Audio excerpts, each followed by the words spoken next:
Spider-Man has been my favorite superhero for quite some time now for a multitude of reasons. For one, he's kinda funny. He's also pretty relatable, which I found most superheroes aren't. On top of that, Peter is also a science nerd like myself. I will admit I've only seen a few of the movies and played the 3DS port of Edge of Time, which was a way to play that, I suppose, along with The Amazing Spider-Man 2 that I never ended up beating but enjoyed my time with it. A majority of my Spidey info came from watching various YouTube videos on the other games. So when Sony announced Insomniac Games was working on a new one in 2016, I was pretty excited because it looked pretty promising. Not a whole lot of gameplay to go off of, but still a damn good reveal trailer. But thankfully, E3 the next year would show us all we need to see about Marvel Spider-Man to know it's in good hands. The only thing I wasn't liking so far was Spidey's patriotic suit, but it would grow on me over time and become one of my favorite Spidey suits. I didn't really watch any more of the trailers after that because I was sold on it, so I pre-ordered it and awaited the days till it came out eventually on September 7th, 2018. This is like my third playthrough of the game, but it's been a few years and I wanted a refresher on it, so I hope you enjoy my review on Marvel Spider-Man.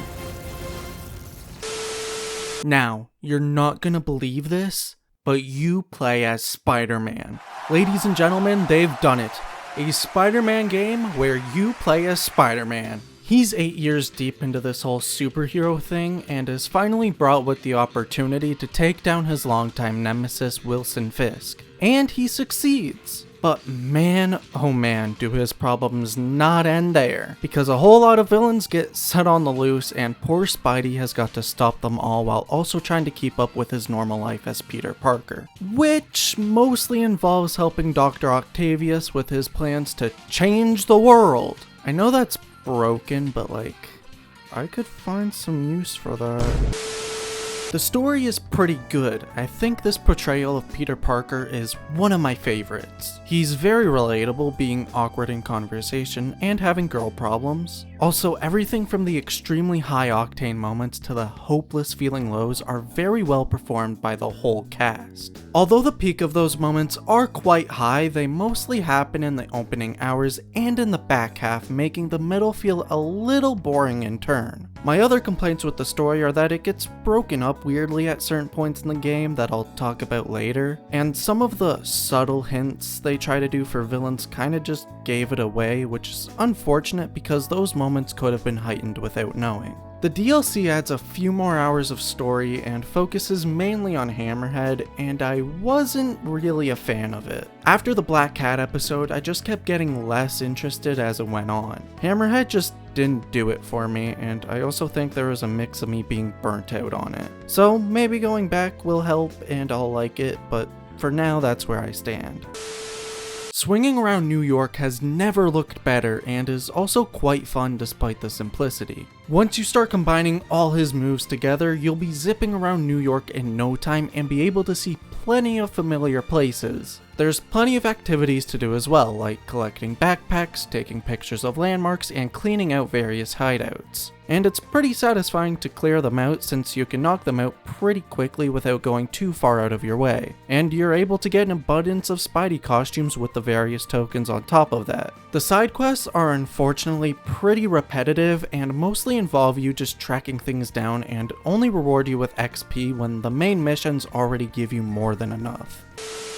The combat is pretty fun. There's a bit of customization with suit mods and powers, but the starting ones you get are pretty damn good, so I never really switched off of them. The overall gameplay is simple, but mostly effective. I like how the focus meter makes you choose between healing or instantly taking someone out with a finisher that feels satisfying to do because of the impact they have. Skills from the skill tree give you a bit more freedom, like being able to instantly take out gunmen after perfect dodging them, or returning rockets back to the sender. Unfortunately, their efforts to introduce a variety of enemies and some skills don't stop the combat from getting stale by the end of the game, and I wanted to kind of just get it over with.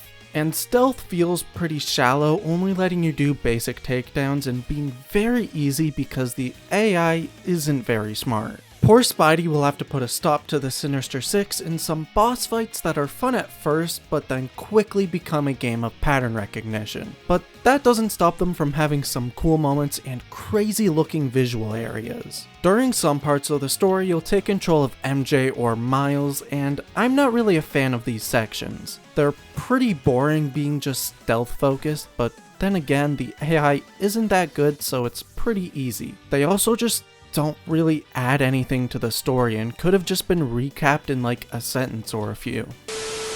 I figured I would add my Spider-Man Miles Morales review at the end here since I didn't want to make a standalone video with how short it was, so here you go. The opening minutes to this game are kind of cool. Okay, it's a lot cool. Rhino escapes out of his cage and becomes the Grinch, destroying any and all things Christmas, so the spiders try to stop him. Unfortunately, Peter is washed and gets his ass absolutely handed to him, so Miles is forced to take the reins with his newly gained electric powers, making quick work of Rhino. Luckily, Pete's okay and gives a Christmas present to Miles, then leaves for a vacation. Sorry, I shouldn't laugh. You look great, bud, but there.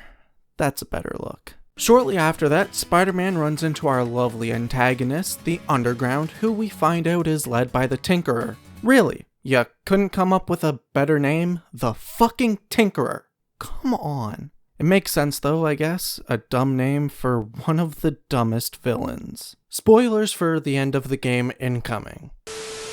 Alright, so Miles lies to Finn, aka the Tinkerer, to get into her gang to find the new form, which eventually leads to a chase with Finn. Spider-Man does the big reveal, and then Finn gets pissed because Miles lied to her, which is fair. But then a few more events happen, which she assumes Miles has something to do with and doesn't trust him. Again, fair. The issue comes at the end of the game when Finn tries to blow up a Roxxon building using a healthy mix of new form and reactor, not knowing she's gonna blow up all of Harlem. And literally during the final battle, Krieger monologues about how he'll be fine even if all of Harlem blows up, but even after hearing that, she still decided to go through with it. Alright, got that off my chest, onto our regularly scheduled program. I found this gameplay to be more fun than Spider-Man 1 because there was more of a focus on melee combat with Venom powers. They are incredibly cool looking and very satisfying to do. Being able to dash into enemies and pop multiple in the air made combat feel more fast paced. And despite it looking OP as hell, I found the game to be not as easy as Spider-Man 1 most of the way through. It only felt overpowered by the end when you could just straight up nuke dudes. The stealth felt slightly better than the first game with the addition of camouflage, but still in general didn't do anything for me. I preferred to go in guns blazing. Swinging already felt pretty solid before, but they made it feel a bit more fluid. Tricks now You want to try that again, Spider-Man? Tricks now seamlessly transition into swinging and overall just feels faster with the additions of Venom jump and dash. And it was just very pretty to see New York in winter with all the lights up. Made it feel fresh and new despite me playing it right after the previous game. One last area that they improved a bit are side quests. It actually seemed like people were being helped and had actual storylines. And you can save a cat, and why wouldn't you want to do that? It's a cat, man. Not to be confused with Catwoman. I like both games for different reasons. What Spider-Man Miles Morales lacks in a compelling story, it makes up for in pretty fun gameplay. And what Spider-Man 1 not lacks in gameplay per se, it just didn't keep me engaged. But the story is what kept me going. However, both share one thing, and that's being my favorite superhero games. Like, Insomniac nailed the Spider-Man feeling, and the foundation they've built is pretty solid and leaves room to be expanded. Hopefully they make a sequel that takes everything they learned, and by golly gee, would you look at that!